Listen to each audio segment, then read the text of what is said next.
नमस्कार विद्यार्थियों, आप सभी का स्वागत है आज के इस वीडियो में। मध्यकालीन भारतीय इतिहास के अंतर्गत हम भारत में बाबर द्वारा मुगल वंश की स्थापना के बारे में पढ़ चुके हैं। आज के इस वीडियो में हम बाबर के बाद गद्दी पर बैठे मुगल वंश के अगले शासक हुमायूं के बारे में चर्चा करेंगे।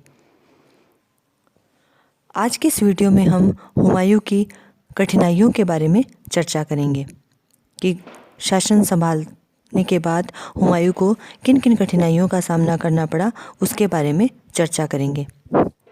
उससे पहले हम हुमायूं के प्रारंभिक जीवन के बारे में संक्षेप में जानकारी प्राप्त कर लेते हैं। हुमायूं का पूरा नाम नासिरुद्दीन मोहम्मद हुमायूं था। हुमायूं का जन्म काबुल के किले में 6 मार्च 1508 को हुआ था।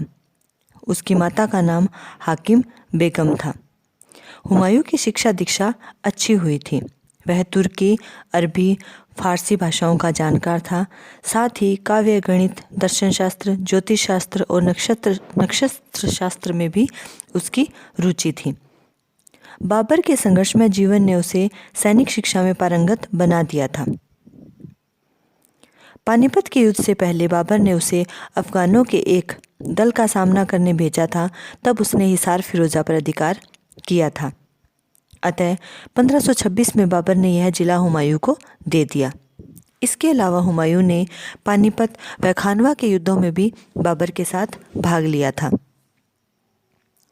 खानवा युद्ध के बाद उसे बदख्शां का गवर्नर नियुक्त किया गया, लेकिन 1528 में वह आगरा लौट आया। तत्पश्चात उसे संभल की व्यवस्था के लिए भेजा गया, जहां वह बीमार पड़ गया। अतः उसे पुनः आगरा लाया गया। अपनी मृत्यु से पहले बाबर ने उसे अपना उत्तराधिकारी नियुक्त कर दिया था। बाबर की मृत्यु 30 दिसंबर 1530 को होने के बाद हुमायूं गद्दी पर बैठा। बाबर की मृत्यु के 4 दिन बाद हुमायूं गद्दी पर बैठा था। इसका कारण यह बताया जाता है कि प्रधानमंत्री निजामुद्दीन अली मोहम्मद खलीफा ने बाबर के बहनोई मेहंदी ख्वाजा को गद्दी पर बैठाने का षड्यंत्र रचा था, क्योंकि हुमायूं में योग्यता, अध्यवसाय व दूरदर्शिता का अभाव था। किंतु वास्तव में हुमायूं के 4 दिन बाद गद्दी पर बैठने का कारण यह था कि बाबर की मृत्यु के समय हुमायूं संभल में था और वह तुरंत आगरा नहीं पहुंच सकता था। खलीफा ने मेहंदी ख्वाजा को गद्दी पर बैठाने की योजना अवश्य बनाई थी, लेकिन खलीफा ने बाबर की मृत्यु के पूर्व ही अपनी योजना त्याग दी थी, जिसकी पुष्टि निजामुद्दीन ने तबकाते अकबरी में की है।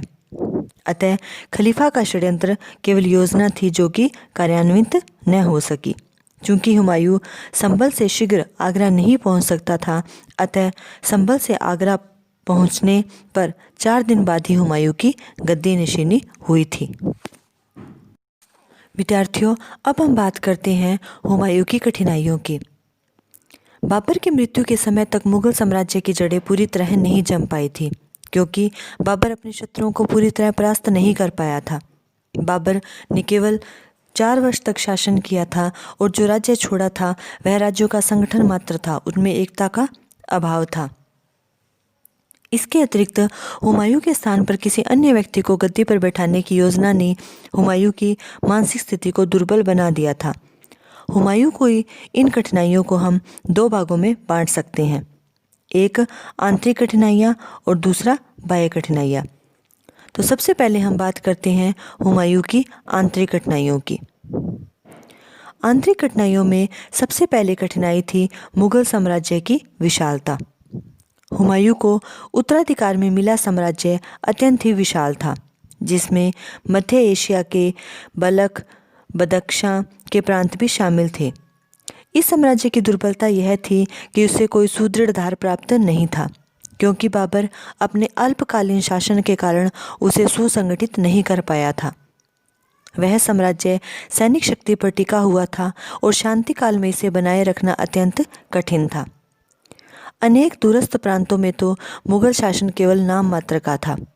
इसके अतिरिक्त मुगल सेना में अफगान, ईरानी, भारतीय, उज़्बेक आदि कई जातियों के लोग थे, जिनके मन में बाबर के प्रति श्रद्धा तो थी, लेकिन हुमायूं के प्रति कोई श्रद्धा नहीं थी। ऐसी स्थिति में विशाल साम्राज्य को बनाए रखने में सेना से पूर्ण सहयोग प्राप्त करना अत्यंत कठिन था। इसके अलावा हुमायूं की दूसरी आंतरिक कठिनाई थी रिक्त राज्यकोष। बाबर की खर्चीली और उदार नीति ने राजकोष को रिक्त कर दिया था। इसके अतिरिक्त बाबर अपने संघर्षमय जीवन के कारण धन संचय नहीं कर पाया था। स्वयं बाबर की आर्थिक स्थिति शोचनीय हो गई थी, जिसके कारण बाबर को अपने उच्च अधिकारियों पर 30% कर लगाना पड़ा था। अतः हुमायूं को विरासत में रिक्त राजकोष प्राप्त हुआ था, जिससे उसकी कठिनाइयां और अधिक बढ़ गई थी। रशब्रुक विलियम ने लिखा है कि हुमायूं की कठिनाइयों में उसकी आर्थिक स्थिति का बहुत बड़ा हाथ था।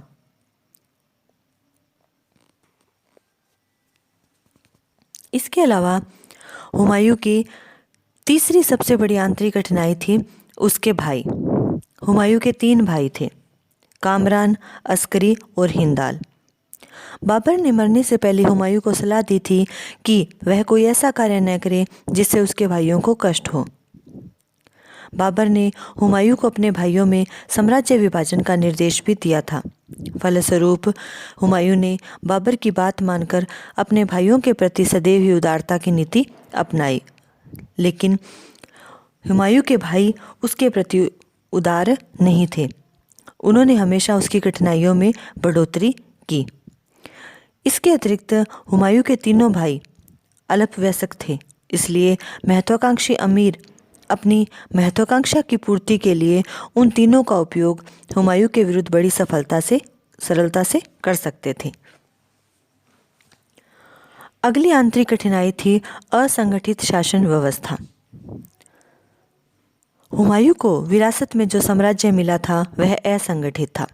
प्रांतों का प्रबंध अत्यंत ही ढीला था तथा सैनिक जागीरों की व्यवस्था से बड़े बड़े सरदार शक्तिशाली हो गए थे, और ये सरदार हुमायूं की आज्ञा का पालन करने के लिए तैयार नहीं थे, क्योंकि वो हुमायूं को एक दुर्बल और अस्थिर चित्त का व्यक्ति समझते थे।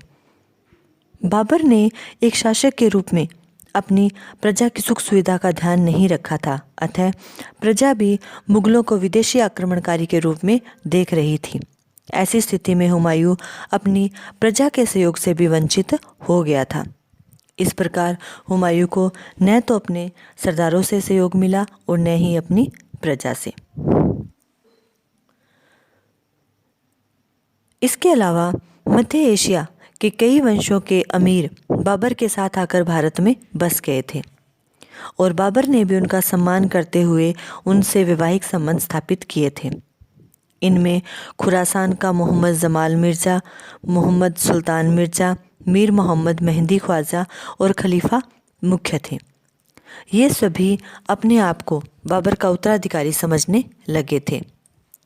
हुमायूं की गद्दी नशीनी के समय खुरासान में मिर्जाओं का प्रभाव समाप्त हो गया था, अतः वे भारत में कोई राज्य प्राप्त करने के इच्छुक थे। नई परिस्थितियों में वे साम्राज्य में अपना विशेष स्थान प्राप्त करने के लिए हुमायूं के समक्ष गंभीर कठिनाइयां उत्पन्न कर सकते थे। इस प्रकार ये सारी थी हुमायूं की आंतरिक कठिनाइयां। अब हम बात करते हैं हुमायूं की बाह्य कठिनाइयों की। हुमायूं के गद्दी पर बैठने के समय मुगल साम्राज्य की सीमा के निकट कई ऐसे राज्य थे जो मुगल साम्राज्य के लिए खतरा उत्पन्न कर सकते थे। सबसे पहले हम बात करते हैं गुजरात की। हुमायूं के गद्दी पर बैठने के समय गुजरात पर बहादुर शाह शासन कर रहा था, जो अत्यंत ही महत्वाकांक्षी था और उसके पास एक विशाल संगठित सेना थी। 1531 में उसने मालवा पर आक्रमण करके अपने साम्राज्य में मिला लिया था। उसने आसपास के असंतुष्ट अमीरों को अपने दरबार में शरण प्रदान की थी। मालवा को अपने राज्य में मिलाने के पश्चात उसके राज्य की सीमाएं मुगल साम्राज्य के निकट पहुंच गई थी। महत्वाकांक्षी बहादुर शाह हुमायूं की आंतरिक कठिनाइयों से लाभ उठा सकता था और उसके लिए अनेक राजनीतिक समस्याएं उत्पन्न कर सकता था।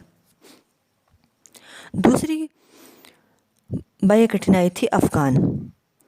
पानीपत और घाघरा के युद्धों के बाद अधिकांश अफगान बिहार में अपनी शक्ति संगठित कर रहे थे। इन अफगानों के दो प्रमुख नेता थे महमूद लोदी और शेर खां। महमूद लोदी अपने पूर्वजों की गद्दी पुनः प्राप्त करने के लिए अभी भी प्रयासरत था। इसके अलावा शेर खां अत्यंत ही महत्वाकांक्षी था और अफगानों के शक्तिशाली संगठन की सहायता से एक स्वतंत्र राज्य का निर्माण करना चाहता था। शेर खां बिहार में अफगानों का नेतृत्व करने लगा था और आगे चलकर हुमायूं के लिए सबसे बड़ी समस्या बन गया था। तीसरा राज्य था बंगाल। इस समय बंगाल का शासक नुसरत शाह था, जो न केवल अफगानों को सहयोग दे रहा था बल्कि बाबर के विद्रोही अफगानों को अपने यहाँ शरण देकर उन्हें अच्छी जागीरें भी प्रदान कर दी थी उसने। इतना ही नहीं, उसने इब्राहिम लोदी की पुत्री से शादी करके मुगलों में भय उत्पन्न कर दिया था। नई परिस्थितियों में वह बिहार के अफगानों की सहायता से मुगल सत्ता को खतरा उत्पन्न कर सकता था। चौथा राज्य था सिंध और मुल्तान। यद्यपि गुजरात के शासक बहादुर शाह के भय से सिंध और मुल्तान के शासक ने बाबर की अधीनता स्वीकार कर ली थी, किंतु अब वह हुमायूं की अयोग्यता एवं दुर्बलता का लाभ उठाकर पुनः अपनी स्वतंत्रता की घोषणा कर हुमायूं के लिए एक समस्या बन सकता था। अगला राज्य था जो हुमायूं के लिए समस्या उत्पन्न कर सकता था, वह था मालवा। मालवा गुजरात और राजपूताने के मध्य में स्थित था। इस कारण इसका सामरिक महत्व था और यह गुजरात और राजपूताने के बीच संघर्ष का मुद्दा बना हुआ था।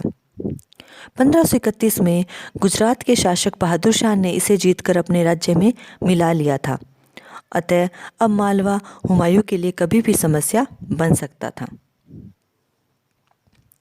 अगला राज्य था खानदेश।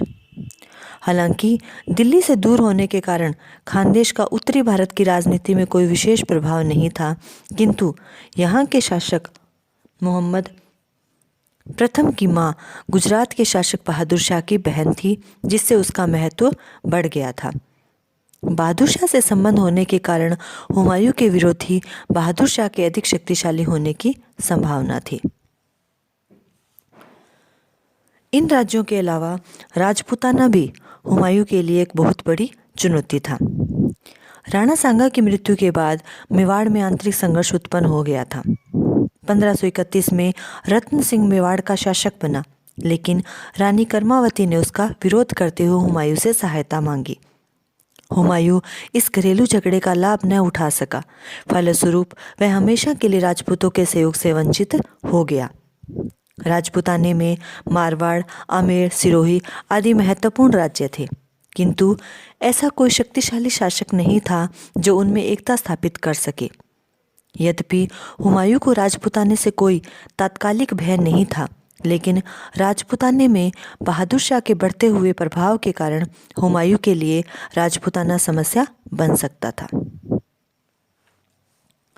इन परिस्थितियों में एक ऐसे शासक की आवश्यकता थी जो उच्च कोटि का सैनिक हो, उसे अमीरों और सरदारों का विश्वास प्राप्त हो, साथ ही उसमें कूटनीति भी भरी हुई हो। लेकिन हुमायूं में इन सभी योग्यताओं का अभाव था। उसका पालन पोषण बड़े लाड प्यार में हुआ था, अतः उसे युद्ध के प्रति लगाव न होकर आमोद प्रमोद के प्रति लगाव था। उसमें शीघ्र निर्णय लेने की शक्ति नहीं थी। लेनपुल ने उसके बारे में लिखा है कि चारित्रिक बल तथा संकल्प शक्ति का उसमें अभाव था। जी जान से प्रयास करना उसकी शक्ति से बाहर था। विजय प्राप्त करने के थोड़ी देर बाद ही वह हरम में जाकर आनंद उठाने लगता था और अपने अमूल्य समय को अफीमची के सपनों की दुनिया में नष्ट करता था। स्वभाव से दयालु होने के कारण उसे जहाँ दंड देना चाहिए था वहाँ क्षमादान करता था। नम्र स्वभाव का व मिलनसार होने के कारण वह नाजुक समय में विमोच करता नजर आता था, जबकि उस समय उसे युद्ध क्षेत्र में होना चाहिए था। हुमायूं की इस प्रवृत्ति के कारण वह स्वयं अपना सबसे बड़ा शत्रु और अपने स्वयं के लिए एक समस्या था। अतः उसकी सफलता आरंभ से ही संदिग्ध थे। तो विद्यार्थियों, आज की इस वीडियो में हमने हुमायूं के प्रारंभिक जीवन और उसकी आंतरिक व बाह्य कठिनाइयों के बारे में चर्चा की।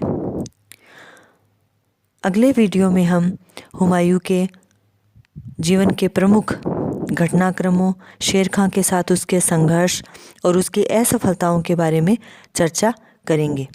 तब तक के लिए धन्यवाद।